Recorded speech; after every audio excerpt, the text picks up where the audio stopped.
What's going on, Raiders? Doolum here, and today we are going to be talking about Live Arena. So I actually just unlocked Live Arena, and if you want to see my first experience with it, I'm going to have that over on my main channel. So if you're not watching over there, I'm also putting raid content there, and it'll be there tomorrow morning on Tuesday, May 6th. But another byproduct of unlocking Live Arena is I have unlocked another section of the Great Hall.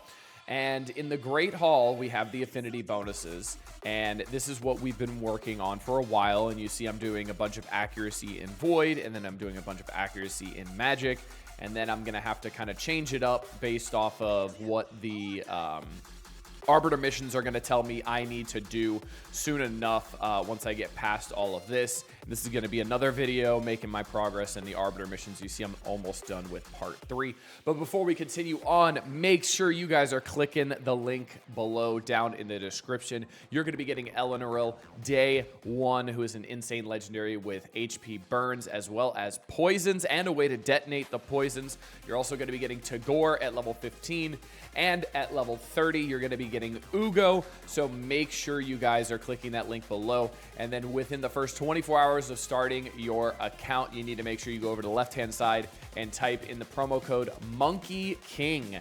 You have to do this within the first 24 hours. And if you're on iOS, make sure you click the other link below in the description to type in any sort of promo codes on the website, because that is essential. So let's get back into the Great Hall.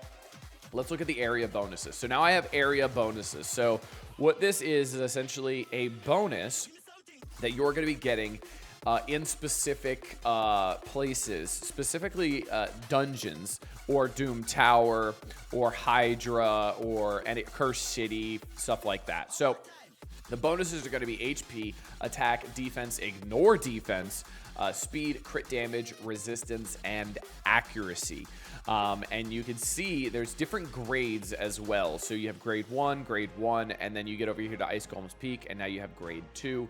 And you can see the price actually changes. It's just doubled is essentially what it is. And then grade 3 is another doubling. So grade 3 is definitely super expensive. And this is something that I'm going to work on for probably the next 5 years. So stay tuned for that. Please do. I'll be here. But it's definitely interesting to see which ones are going to be best. And when I looked at this, I said potion keeps. No, I'm getting through potion keeps really quickly already. Faction wars, I don't think it's a matter of I need just a little bit more stats. I just need more characters so I can actually have the ability to go into faction wars and actually have a prayer. Ice Golem Peak, same thing. It's pretty easy. It's just specific characters are going to be good in Ice Golem's Peak. Mostly AoE, who's going to be taking out the minions as well as taking out the main bad guy at the same time. Because if not, then you have the potential freeze going out there and all that kind of stuff. Fire Knight's Castle is also very kit dependent as well, or set dependent. So what I mean by that is you need characters with a lot of multi-hits. So like Alice's A1 hits 3 times. Supreme Gaelic's A2 hits 4 times. Kale's A3, I think, hits 4 or 5 times. So you need to hit a lot of times to get through the shield. So again, that's not really stat-based. That's more just having the right characters to make it work. Dragon's Lair, same kind of thing. As long as you have a lot of stuff that rewinds turn meter and you have a lot of damage, you can get through that pretty quickly. Spider's Den is mostly just AoE, so that's not that bad at all, and this is where poisons don't really matter. Doom Tower, I'm noticing it's more just damage based more than anything, and I think Doom Tower might benefit from the stats a lot. Iron Twins, I haven't done too much with Iron Twins yet because I haven't been high enough yet. I really need to get into Iron Twins and see how far I can get. Demon Lord, like I said, Demon Lord is one of the most important places in the game for early game to get a lot of gear. So this was one of my first thoughts here for Demon Lord, to do this to make sure I'm getting through it a lot faster. Also, there's an Arbiter mission towards the end of part 4 that you have to get 100 million Demon Lord damage on Nightmare difficulty or higher in 1 day. So you can use multiple keys. Obviously, you get 4 keys free in a day, but you might need to use gems to get, you know, a 5th, a 6th, a 7th, maybe an 8th battle in there. So I was thinking Demon Lord battles might be the best. Hydra is another good one as well, but I am tickling Hydra right now, so not just yet. Sand Devil's Necropolis, I haven't gone too much into that. Same thing with Phantom Shogun, and I also haven't even unlocked Cursed City yet. So I think Demon Lord is going to be my go-to. The only issue with that, it is grade 3, so you see level 1 cost 100 bronze medals here. Level 2 is 300. Level 3 is 600, so it's definitely a lot. But the good news is there's a lot of options. They're all the exact same. All of the things are actually percent-based, except for speed and resistance and accuracy, because accuracy obviously cannot be percent-based. Same thing with resistance and same thing with speed, right? So this is just going to be adding an extra 2 speed, 4 speed, 6 speed, whatever it is on top of your characters.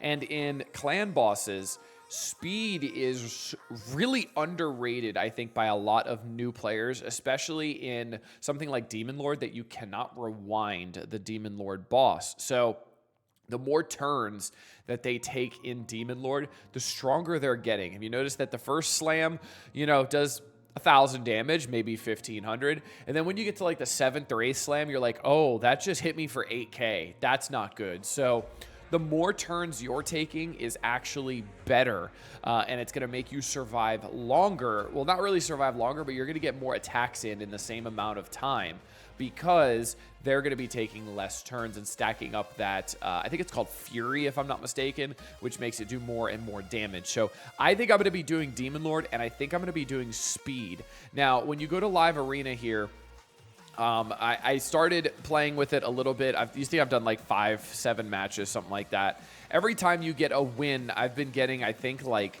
10 of these. So I need 10 wins just to get to level 1.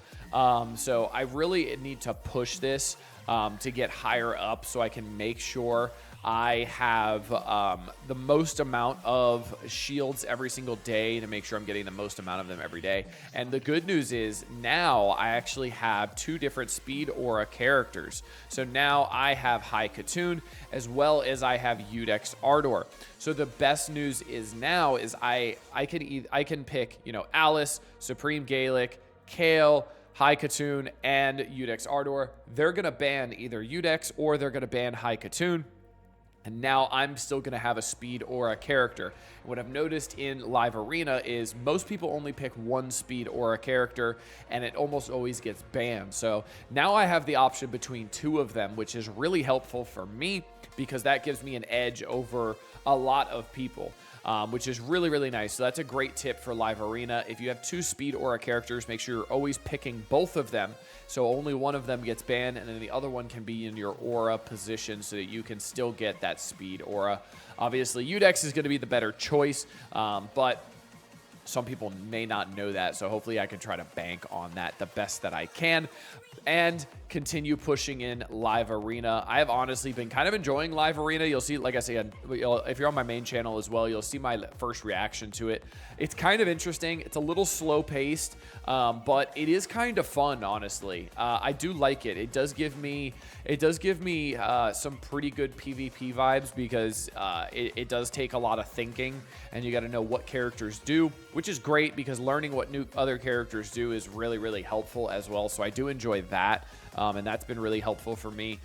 So yeah, I really like it. I've been enjoying it since I got Udex Ardor now. I've got 2 speed aura champions, but I definitely need to go back and start farming my Arbiter missions. I got to get a banner from Spider's Den, and my luck has not been good. I spent like 600 energy trying to get this one.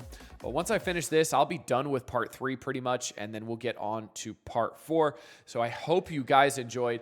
Make sure you're clicking that link down in the description to start off the right way. Elenaril, Tagore, Ugo, the best way to start off your account. And then make sure you start off with promo code Monkey King.